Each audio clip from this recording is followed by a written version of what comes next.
এই পৃথিবীতে যত মানুষ এসেছে তাদের মধ্যে সর্বশ্রেষ্ঠ মানুষ ছিল হযরত মুহাম্মদ সাল্লাল্লাহু আলাইহি ওয়াসাল্লাম।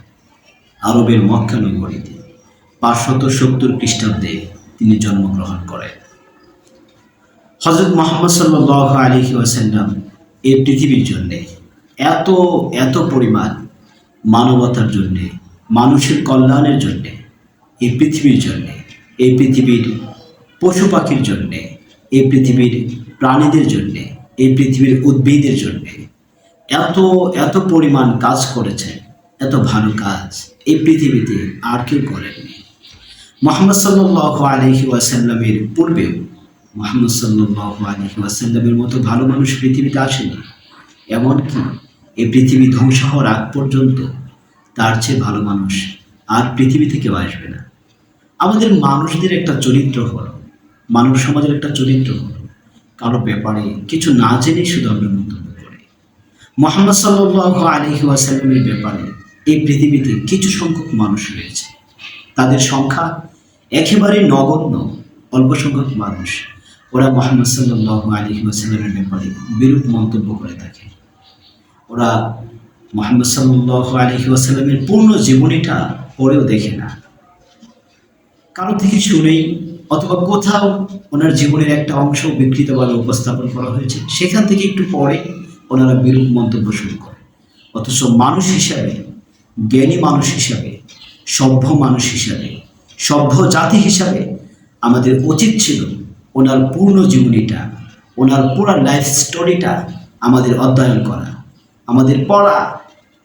শুধু একজন লেখকের বই থেকে নয়, একাধিক লেখকের বই থেকে, একাধিক লেখকের বই থেকে ওনার জীবনীটা পড়ে তারপর আমাদের এটাকে ইতিহাসের নিরিখে এটাকে যাচাই করা, যাচাই করে অতঃপর ওনার পক্ষে বা ওনার বিপক্ষে কথা বলা। কিন্তু আমরা কি করি? শুধুমাত্র মানবীয় এই ভুল একটা গড়ের কারণে, ভুল একটা সিস্টেমের কারণে আমরা ওনার বিরোধিতা করে শুরু করি। অথচ এই পৃথিবীতে মুহাম্মদ সাল্লাল্লাহু আলাইহি ওয়াসাল্লাম একমাত্র মানবতার জন্য এত বেশি কল্যাণমূলক কাজ করেছে। এই পৃথিবীতে আর কোনো মানুষ মানবতার জন্য এত কল্যাণমূলক কাজ করেননি। মুহাম্মদ সাল্লাল্লাহু আলাইহি ওয়াসাল্লাম এমন যুগে পৃথিবীতে এসেছিলেন যেই যুগে মানুষের মধ্যে হত্যা, ধর্ষণ, খুন, লুণ্ঠন ইত্যাদি ইত্যাদি এত পরিমাণে বেশি ছিল।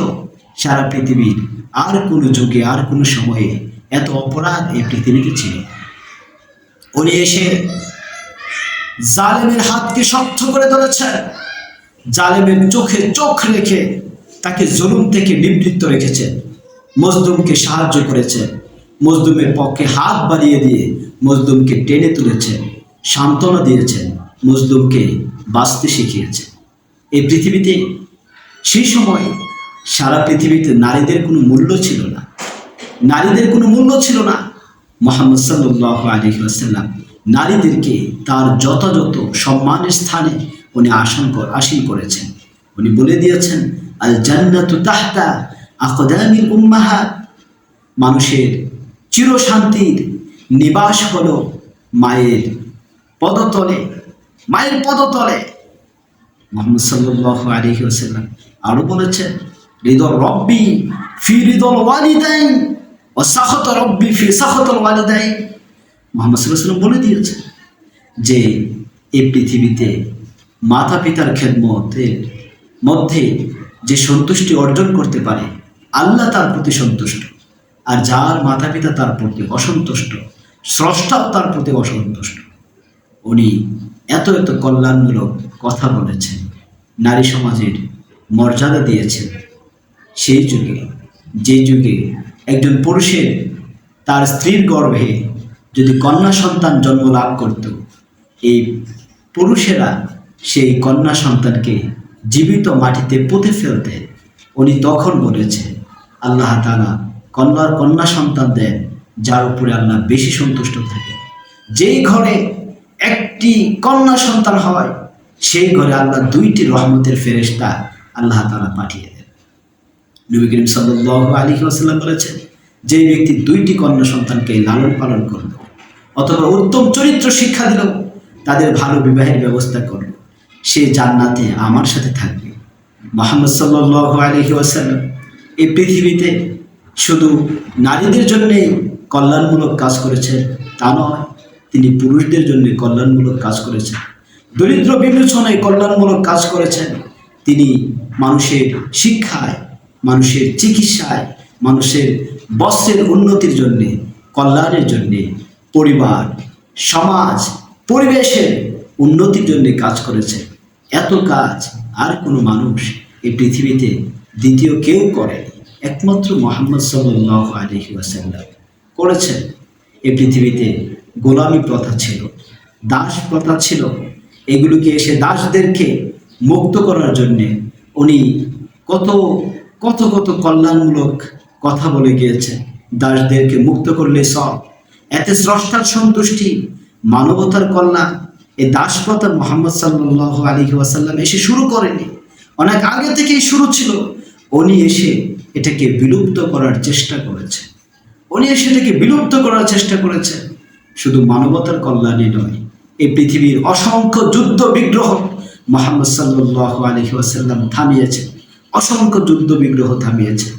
অনেকে প্রশ্ন করে, উনি নিজে যে যুদ্ধগুলো করেছেন, উনি যুদ্ধ করেছেন সন্ত্রাসবাদের বিরুদ্ধে, উনি যুদ্ধ করেছেন টেরোরিজমের বিরুদ্ধে, উনি যুদ্ধ করেছেন যারা মানবতার বিরুদ্ধে কাজ করে, মানুষের অকল্যাণ করতে চায়, তাদের বিরুদ্ধে উনি যুদ্ধ করেছেন। মুহাম্মদ সাল্লাল্লাহু আলাইহি ওয়াসাল্লাম এই পৃথিবীতে শুধু মানুষ, সমাজ, পরিবেশ আর প্রাকৃতির জন্য কাজ করেছেন এমন নয়, এই পৃথিবীতে উনি পশু পাখির জন্য কাজ করেছেন।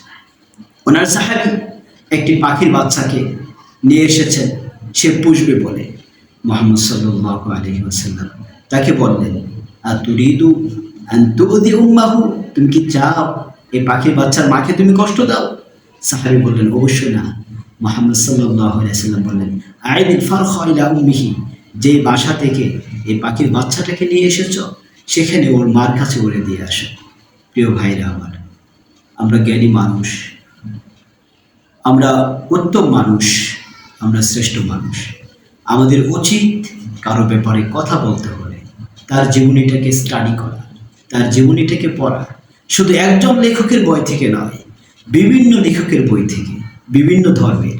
আগে তার পক্ষের লোকেরা কি বই লিখেছে সেসব বই থেকে পড়া, অতঃপর তার ধর্ম যে গ্রহণ করেনি, তার অনুসারী যারা ছিল না, তারা কি লিখেছেন সেগুলোকে পড়া, তারপরে ইতিহাসের আশ্রয় নিয়ে সেটাকে যাচাই করা যে কোনটা সত্য আর কোনটা মিথ্যা, কোনটা ভালো আর কোনটা খারাপ, কোনটা মন্দ আর কোনটা শ্রেষ্ঠ, এটাকে পার্থক্য করে অতঃপর কারো ব্যাপারে কথা বলা।